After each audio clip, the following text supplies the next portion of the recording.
Medieval weapons are fascinating. They pose so many questions about the world in which they were used. How were they made? How do you fight with them? What are they capable of? And most of all, what did they mean to the people who used them? To our medieval ancestors, weapons were of immense personal value. They were treasures, often of great beauty, and the companions of a man in his most desperate hour of need. In this episode, I'm going to explore the weapon perhaps most associated with the medieval period, the sword.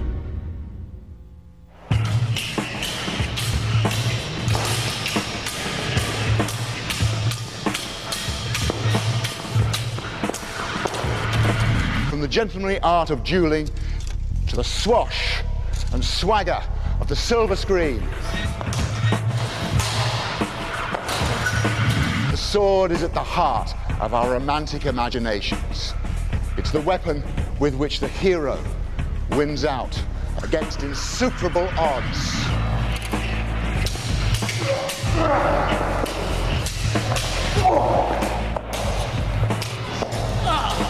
It is the weapon that gives the hope that skill can triumph over brute force.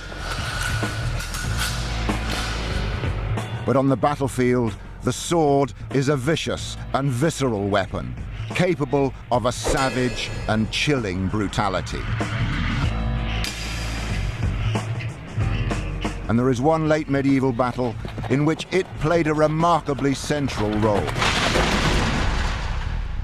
Here, over 500 years ago, on Easter Sunday, 1471, 24,000 soldiers fought desperately for over 3 hours in a brutal struggle. It was the Battle of Barnet, and much of the fighting was close quarter, hand-to-hand combat, and the sword was a principal weapon. Then, Barnet was just a village 11 miles north of London. But the battle there marked a turning point in the Wars of the Roses and saw the death of the most powerful man in England. Although firmly in the age when most battles were decided by gunpowder and arrow storms, at Barnet, the men had to fall back on the age-old skills of fighting with the sword. And here we have a typical sword of the period. It's double-edged, fairly rigid, and it has a sharp point. It's the sort of sword that can be used both for the cut and for the thrust. It's got a pommel at one end. This is a weight. It counterbalances the sword.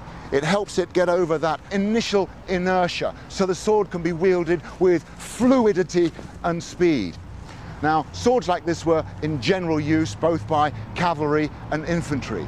But at Barnet, there was another type of sword prevalent on the battlefield. It was the long sword. It's the king of swords.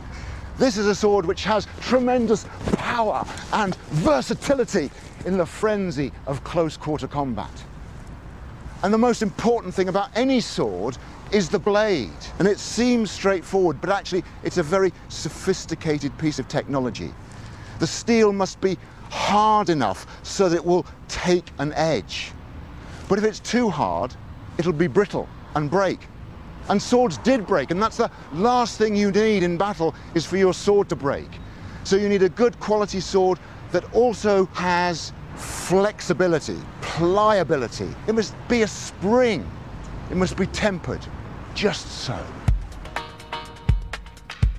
To explore the way swords would have been used in a conflict like Barnet, I've brought 10 students along for a crash course in 15th century techniques. Similar schools existed throughout the Middle Ages, teaching fighting methods essential for survival on the battlefield. Good morning, guys. This is called the long sword, sometimes called the hand-and-a-half sword or the bastard sword, but we're going to call it the long sword. First thing you need to get a look at is the sort of guards you might take. So if you want to each take a sword, you'll see they're wooden, but actually that's completely authentic. They were known as wasters. First position I want you to take is called the plough. We begin with basic stances, known as guards. These provide the most efficient positions from which attacks can both be launched and defended. Then what I can do is set it aside, so I set it aside with a beat. Precision is the key word. Really use the fulcrum of the hilt and cut down from the roof and go into ox. Again, from ox. Obviously we can thrust. Don't take it too wide because you become exposed. Take it very tight. When you're fighting in a battle, it's happening 360 degrees around you. It's just not front on. The guards are then combined into a drill. From the roof. This programs the muscle memory into automatically making the transition from one position to the next. All moves must become instinctive. There was no time to stop and think at the Battle of Barnet.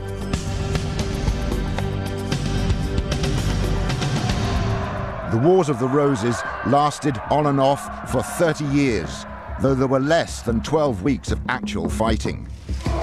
This mafia-like struggle saw mighty barons allied to the houses of York and Lancaster fighting to control the crown. Chief among them was Richard Neville, Earl of Warwick, known as the Kingmaker.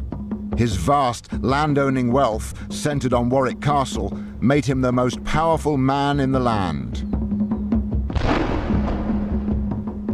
He sided with this man, Edward of York, and deposed the Lancastrian king, Henry VI. Warwick was the driving force behind the coup. But 9 years into Edward's reign, Warwick, who had quarrelled with him, raised an army and drove him into exile. Warwick had changed sides. He was now a Lancastrian. And so here we begin the second phase of the Wars of the Roses. And this is where we are now. Edward has come back. In 1471, he comes back with a great invasion force to reclaim his crown. And now both armies are mustering their forces in the Midlands, each waiting for the other to make the first move. It's a cat and mouse game. But Edward takes the initiative. Edward decides to strike for London. 6 days later, he enters the capital in triumph and is crowned once more. Warwick follows. He reaches Dunstable on Good Friday, where he learns the capital is lost. By the next morning, he's half a mile north of Barnet and commands his army to take up positions on a ridge of high ground. And here they wait for the onset of a battle that will decide the fate of both Edward and Warwick. Okay, so now let's put some of those guards into action. At the sword school, the students are getting to grips with basic techniques. I'm going to step back, setting aside. By the end of today, they must be good enough to take part in a simulated battle scene, in which they will need lightning reactions and heightened spatial awareness as the mayhem swirls around them. Now, his hands, and come back with the pommel. There is a danger, but as long as you maintain eye contact with your partner in terms of the training, then you always know what's coming next. Sometimes you get a few knocks and bruises, but this is part of the process. You make sure you don't get hit again. You know what I mean? You make sure you keep eye contact. The end move's a bit tricky. I've got a feeling I'm going to get smacked in the face with this at some point today. Get rid of your sword, and you must catch that. Yes. I will. Warwick's soldiers, waiting on the ridge at Barnet, little realised that skill with the sword would soon determine their fate.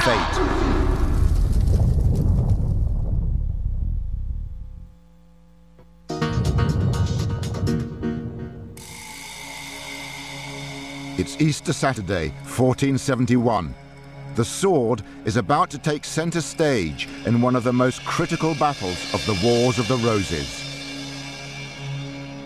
The Earl of Warwick has stationed his Lancastrian forces on high ground half a mile north of Barnet.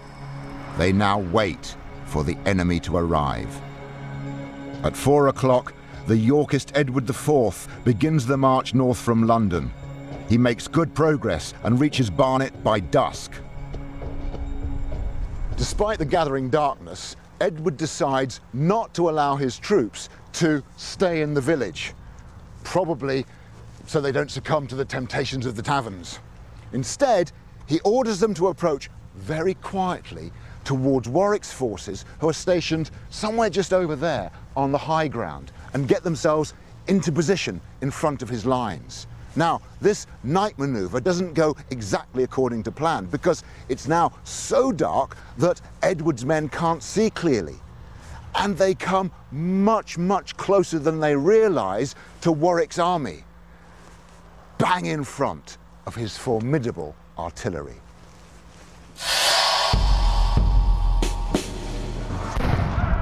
Cannon had been a common sight on the battlefield for over a century, and Warwick is an enthusiastic user of it. Today, his artillery considerably outnumbers Edward's. So why were swords still being carried in the age of the gun? In part, it was because of the sword's iconic status, a legacy from its past.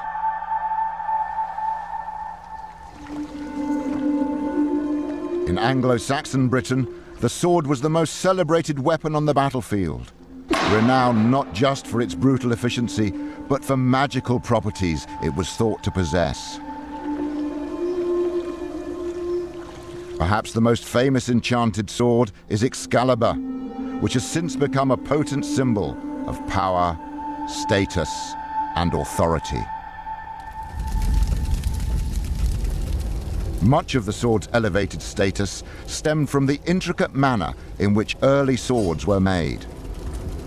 Swordsmith Hector Cole is going to make us an Anglo-Saxon sword, revealing the secrets of ancient techniques. Techniques which ensured the blade embodied the key qualities of toughness and flexibility. If we take the toughness, then if you've ever handled a piece of modern tool steel, like a file, then you'll know how hard and tough that is as a material that can really take a sharp edge, like a razor blade. Problem with it is, it's quite a brittle material. If we take a piece of iron, then that's iron, the raw material iron, then it's a soft material. If I hit somebody hard with it, it will bend. Trouble is, it will stay in that bend. So that is clearly not a very useful shape for a weapon. Saxon swordsmiths employed an ingenious solution. The properties of both iron and steel were forged together in the same blade.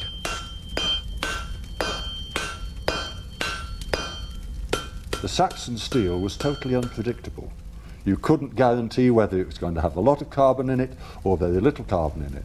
So, by putting the two together, you equaled out those insurance policy. That's it. Alternate bars of iron and steel are arranged in a bundle, then welded together. This bar is then twisted into a spiral, and these spirals, when reheated and flattened, form the flexible central core of the blade. Steel cutting edges are welded separately to the central core.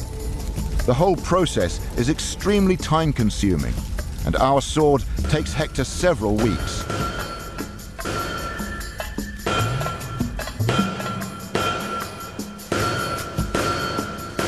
The final stage is to etch the blade with acid.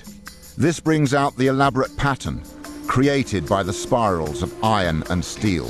Yeah, it's coming to life. Almost as if you're breathing life into the sword. It's like you can now see the veins and arteries. That's right. The living thing. How about that? Look at that for a pattern. It's glorious. It's these patterns that give the process its name, pattern welding. Pattern welded swords were weapons of high prestige, affordable only to the military elite. They became prized heirlooms, handed down through generations of warriors, each hoping to immortalize his name through military prowess. In the epic poem Beowulf, the hero is lent a pattern-welded sword before facing the ferocious sea monster, Grendel's mother. Hrunting was the name of that hefted sword. It was one famous among ancient treasures. The blade was of iron, poisoned twig patterned. Battle blood hardened, never did it fail any man at war who grasped it in his hands. For centuries, pattern welding was the only way to make strong and reliable swords. But by the turn of the first millennium, all that had changed. Dramatic improvements to the way iron was produced meant that blades could now be forged from a single piece. They could now be manufactured in greater numbers. By the time of the Norman conquest in 1066, swords were a general issue weapon, routinely taken into battle. Yet the legacy of their Anglo-Saxon past lived on. The power of the sword remained, no longer the ultimate symbol of the Saxon warrior, but instead of the medieval knight. And to all the ancient traditions of power, status, and authority was added the final touch of Christian sanctity. In the Crusades, knights and warrior monks like the Knights Templar were exhorted by the Pope to turn their swords on the enemies of Christ, with the promise that their past sins would be forgiven. By the Battle of Barnet in 1471, although increasingly commonplace, swords retained their status above other weapons, their prestige and symbolism undiminished. Housed in the Kelvingrove Museum in Glasgow is an exceptionally fine sword. Though dating to the century before Barnet, it is similar to the longswords of Warwick and Edward's men. This is probably my favourite sword in the world. It's from about 1370, it's probably Italian. And I mean, I've handled literally dozens of medieval swords originals in museums and private collections, but nothing gives me quite the same thrill as handling this one. It's in the most extraordinary state of preservation. It has its original wooden grip, that's very rare. And it has this feature here. It's called a rain guard. What it's for protecting the blade when the sword is in the scabbard, protecting it from moisture or rust. It tells us that somebody really cared about this sword. It was a prized and valued personal possession. It's dawn on Easter Sunday, 1471. For the first time, armies commanded by Warwick and Edward are about to fight. It's make or break in the Wars of the Roses. Yet at this stage, it doesn't look like it's the sword that's going to decide the battle. Warwick has got a considerable train of artillery, which he's deployed on the high ground just a little way behind me here. And in the darkness, Edward has brought his troops forward to about here.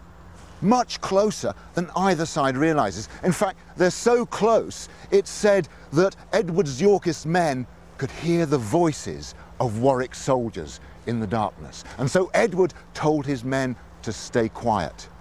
Now, Warwick was eager to capitalize on this superiority of artillery, so he commences a great night's bombardment. All night long there is the deafening crack of cannon as they belch their sulphurous fury into the night sky. But because the armies are so close, much closer than Warwick could ever have expected or assumed, the cannon are overshooting. So Edward, not wanting him to realize his mistake, tells his men, stay quiet, hold your breath, remain silent. And that they do all night.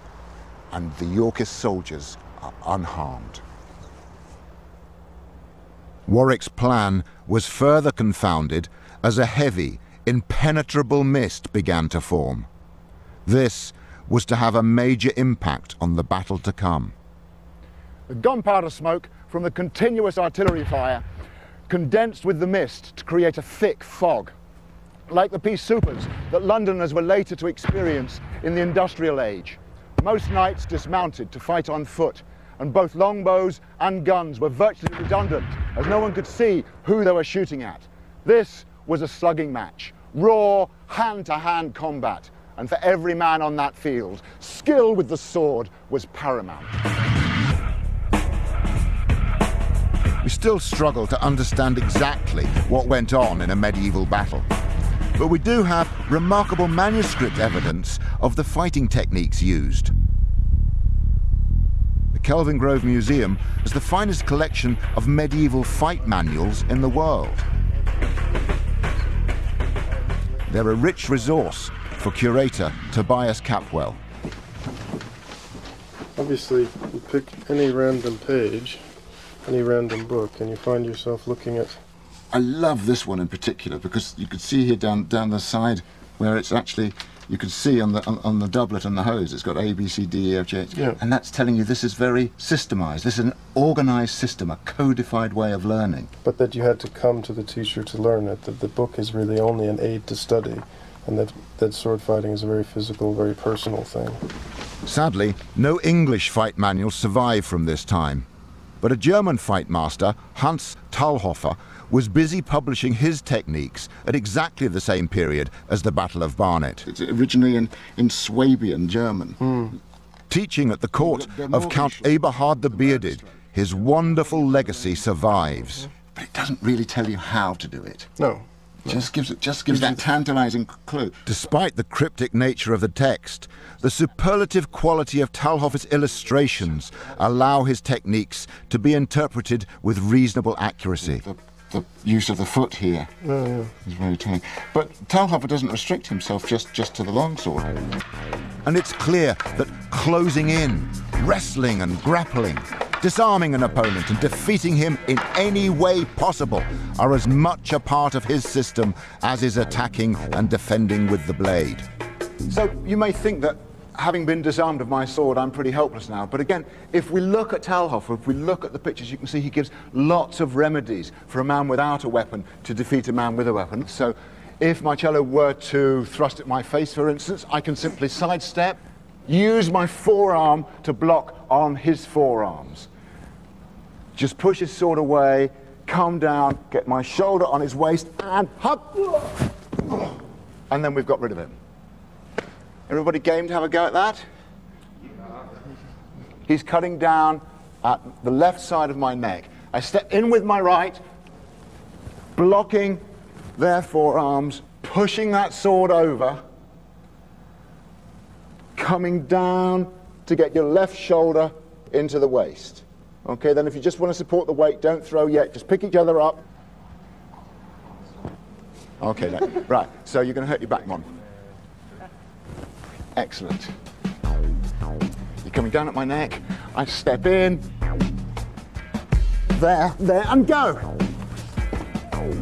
And preferably don't land on your sword.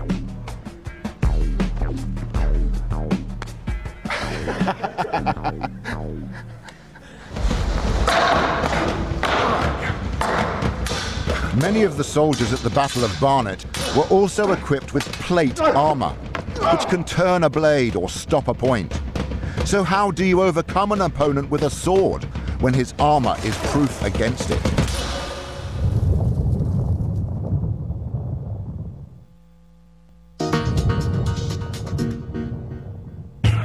Easter Sunday, 1471, and the Battle of Barnet is underway.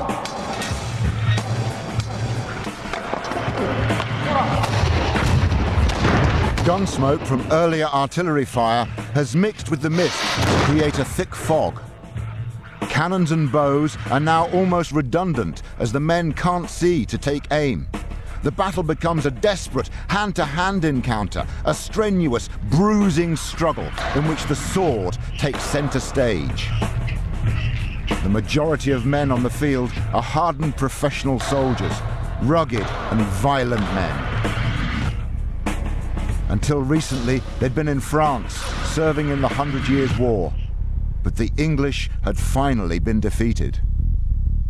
Great armies of unemployed soldiers returned home. For generations, they had been recruited for the war by the feudal landowners. And now, bored with the humdrum life of peace, they again sought service in one of the private armies still maintained by the leading barons. The system was called livery and maintenance. A soldier would wear the badge and livery coat of his lord and maintain him in his quarrels in return for his protection in theirs. These were turbulent and dissatisfied times. Justice was virtually non-existent. And these were the men, the livery and maintenance men, who fought and died in their master's shifting causes, in the vendettas and campaigns of the Wars of the Roses. As well as foot soldiers, these private armies also included high-status knights and their war horses. The Battle of Barnet, most knights dismounted to fight on foot, although some did still fight on their horses. And of course, being able to use the sword on horseback is an essential skill for all knights. And again, Hans Talhofer gives us plenty of clues as to how it was done. I'm going to explore some of his techniques with an old sparring partner, John Thompson. One of the first things to consider is how do you actually close with another knight? If we go hell for leather for each other, ha! It's only one blow and you're past each other before you can deliver any sequence of blows. Of course, when you're on a horse, you've got plenty of ability to move, but you don't have the same ability to move as you do when you're on your feet. However, you still can avoid a blow. I'm going to come in and cut down at your head, John. I can avoid like that, and John, hopefully on a good day, will be able to avoid that. So you can avoid blows either by leaning back or leaning forward. There's an excellent illustration, which is over here, where I take your sword. You can take my sword? I'll show you how to do that. Oh, really? And if Mike was to ride at me, the thrust, and I, very subtly, I'm just going to put my sword into this hand holding the cross guard as he comes, and he won't be able to, he won't know what I'm doing here. I move to the side and I take his sword. Then I don't need that. Disarmed. However, I'm not helpless being disarmed because we've got another wonderful illustration from Talhofer. I could get after him, come alongside, and I have got a disarm here. So again, I get my sword back. I can renew my attack onto John. And again, we fall into wrestling moves and classic Talhofer wrestling. At Barnet, Warwick is persuaded by his brother to dismount and fight on foot, to show his men that he is not for turning, that he will stand or die by their side, whatever the day may bring. Hours later, his bold undertaking is held to account. As the fighting continues, it becomes clear the opposing armies are misaligned. Warwick's right outflanks and outnumbers Edward's left, and the Yorkist division soon flee the battlefield, spreading the news that the day belongs to Warwick. On Edward's right flank, the roles are reversed. His men beat back Warwick's left, causing the whole position of the battle to swing round like a rugby scrum. Edward was in the thick of the fighting and reported to have acquitted himself with courage and skill. With great violence he beat and bore down before him all that stood in his way. And turning first one way and then another, he so beat and bore down that nothing might stand in the sight of him. He so beat and bore down. Now these words hold an important clue about the nature of the fighting at Barnet. Contemporary illustrations show soldiers in full plate armour. And even though not everyone would have the full kit, most were well equipped. And against such defences, what use is a sword? One 13th century manuscript depicts swords cutting through armour. The Majowski Bible was illustrated 200 years before the Battle of Barnet, and it shows steel helmets being cleft, causing horrific injury. Emrys, good morning. Hello, Mike. I've come to the workshop of medieval armourer Emrys to find out if there could be any truth in such depictions. You know, we read in the sagas of helms being cleaved and all that. Yes. And you will be familiar with this, Majowski Bible. Oh, I know it well. And we see the helms being cleaved by swords. Does this ring true to you? No, of course not. But we will try and drop it in there and see if we can do at least some damage. Well, you'll damage the sword. But you're happy to risk. No competition, really, is there? Let us see. I doubt that the sword will cut through the helm, but I'm keen to see to what extent it will bite into the steel, thus transferring the force of the blow to the man within.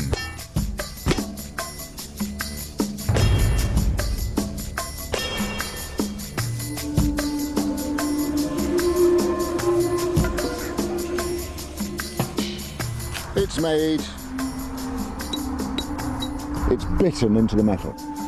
The injuries shown in the Majewski Bible seem far-fetched, but such a blow is likely to have left the man dazed and concussed. And that was very much the function of the sword at Barnet. Sharp enough to bite into metal and heavy enough for blows to be felt through the armour. It was at the very least a powerful bludgeoning tool.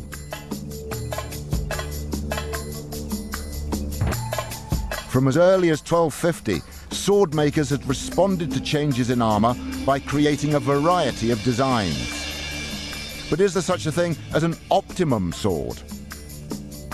To find out, I've come to the Royal Military College of Science at Shrivenham, a national centre for the assessment and testing of weapons.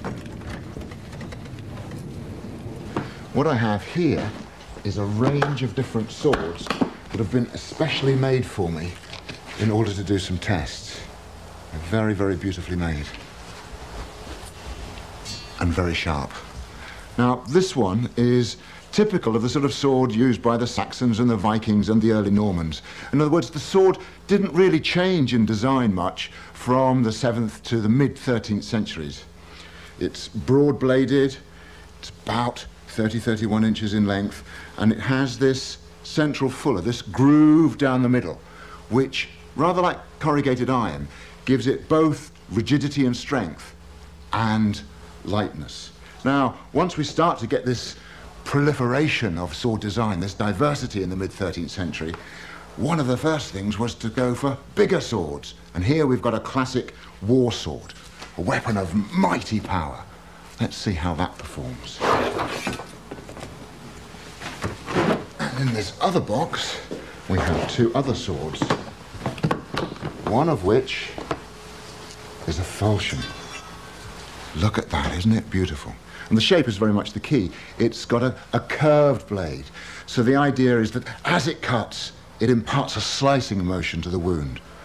And this last is a 15th century sword. They're really looking to get the optimum sword, a sword that will both cut and thrust. So there's a lot of focus on the thrust, this very, very narrow, needle-sharp point, strengthened by this high ridge. No longer the groove, no longer the fuller, but now it's hollow ground here to give this ridge. So it's a very stiff sword for thrusting. A high-speed camera captures the extraordinary degree of bend that a sword incurs under stress, highlighting the importance of its flexibility. First, I use a thrusting action. A block of clay provides my blows with a consistent target.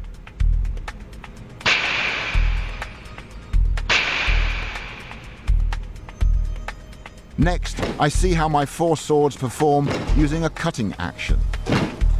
Again, the essential quality of flexibility in a blade is clear.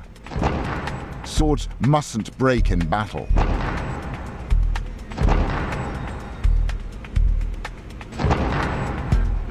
Swords weren't designed to attack clay. They were designed to attack and mutilate the human body. They were designed to attack and defeat armor.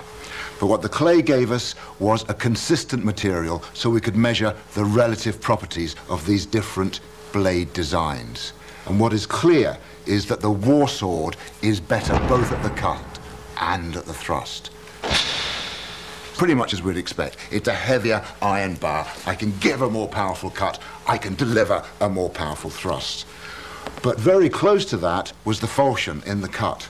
Again, pretty much as I expected. Because of its purpose-built curved blade and its weighted head, it gave a cut nearly as deep as the war sword. Rather surprisingly, the early Norman Saxon type sword and the late 15th century sword were pretty similar, almost identical in the thrust. And that is surprising because this one has a rounded point and this one has a very sharp needle point. They also performed fairly similarly in the cut. So we have two swords here separated by 500 years, and they're performing in pretty much the same way. And I think that's what I've learned from this. People were looking for solutions. They were looking for new designs, new ways to defeat armour. Craftsmen were experimenting.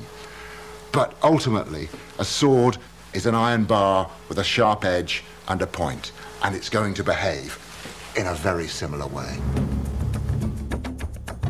Marcello does a couple of jabs for my face. But it's not only the edge and the point that do the work.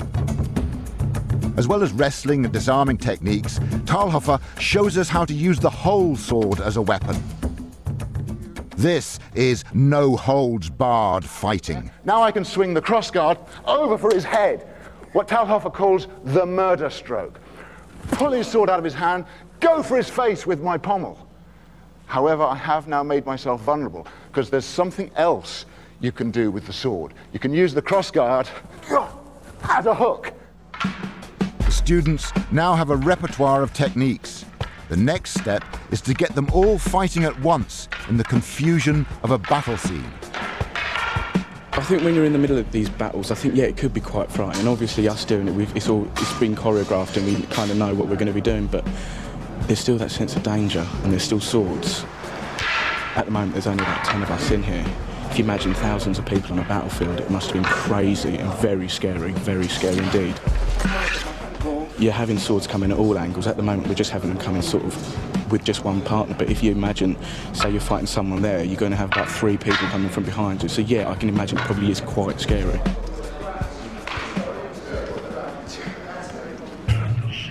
The fighting at Barnet was fierce, with men enduring an incessant torrent of crushing, clubbing and battering blows. Yet after 3 hours, the battle showed no signs of stopping. Until, that is, an incident of friendly fire involving these 2 flags broke the deadlock.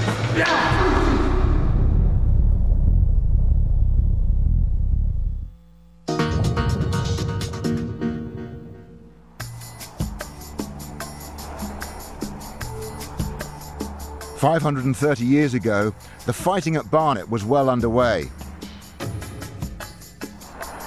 It was hand-to-hand combat, an arduous, grunting labour of battle in which the sword was the most prominent weapon. Many of the soldiers were fighting in plate armour. But how difficult is this? And how long could a soldier last? One of my sword school students has volunteered to find out. Lockhart's going to fight continuously against 3 adversaries. The clock stops when he becomes so tired he can no longer defend himself. In battle, he would then be a dead man. Here's your sword. Here's your first opponent. Stand by for my word. I'm going to be timing this. And go!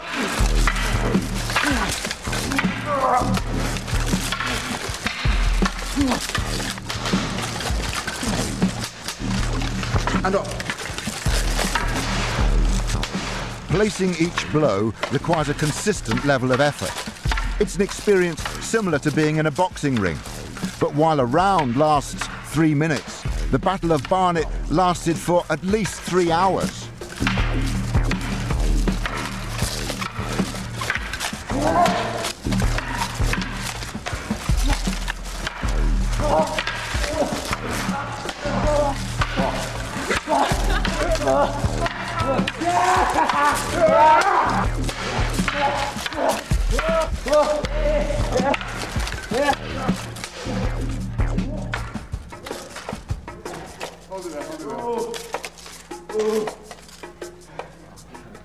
You're right, okay. Let you get some air. Let you get some air. Is that a bit warm in there? Yeah. Yeah. Is it hurting? Yeah.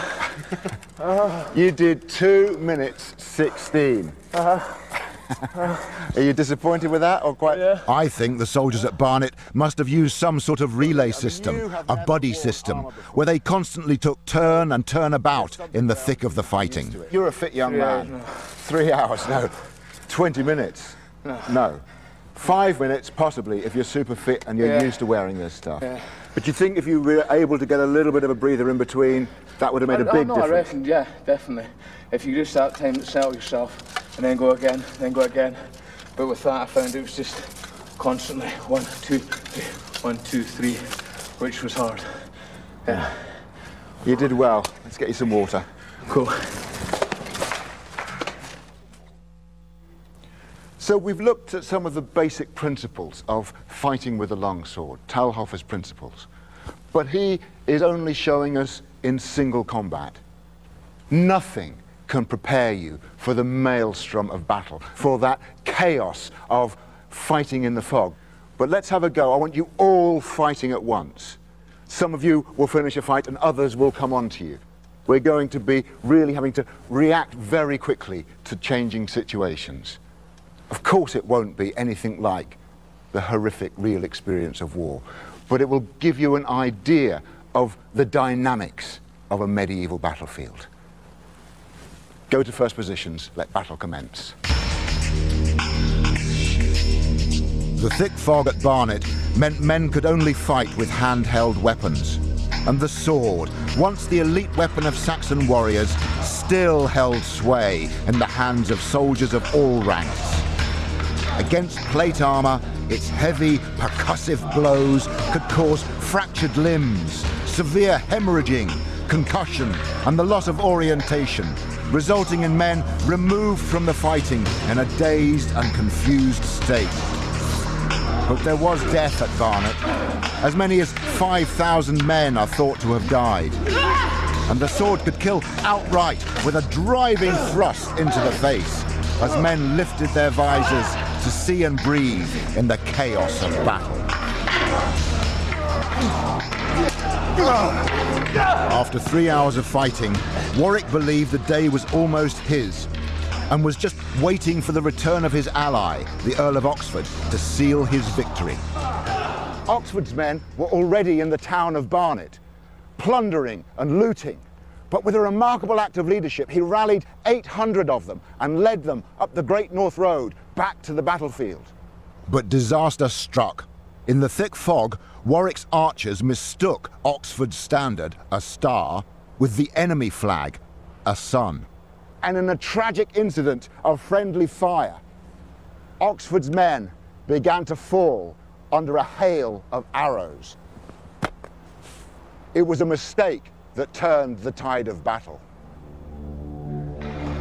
Having unintentionally killed men on their own side, Warwick's entire force was overtaken by confusion and hysteria. Thousands quit the battlefield, believing they'd been betrayed. Warwick realized that all was lost, and after seeing his brother Montague killed before him, he decided to flee the battlefield.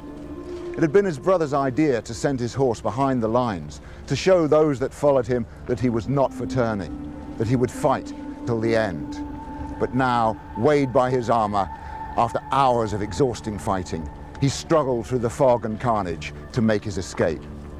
It is thought he might have reached his horse, but he was trapped in the woods, where he was captured. Warwick, the kingmaker, the most powerful man in England, was then killed and stripped naked. His corpse subsequently taken to London for ignominious display before the gawping crowds.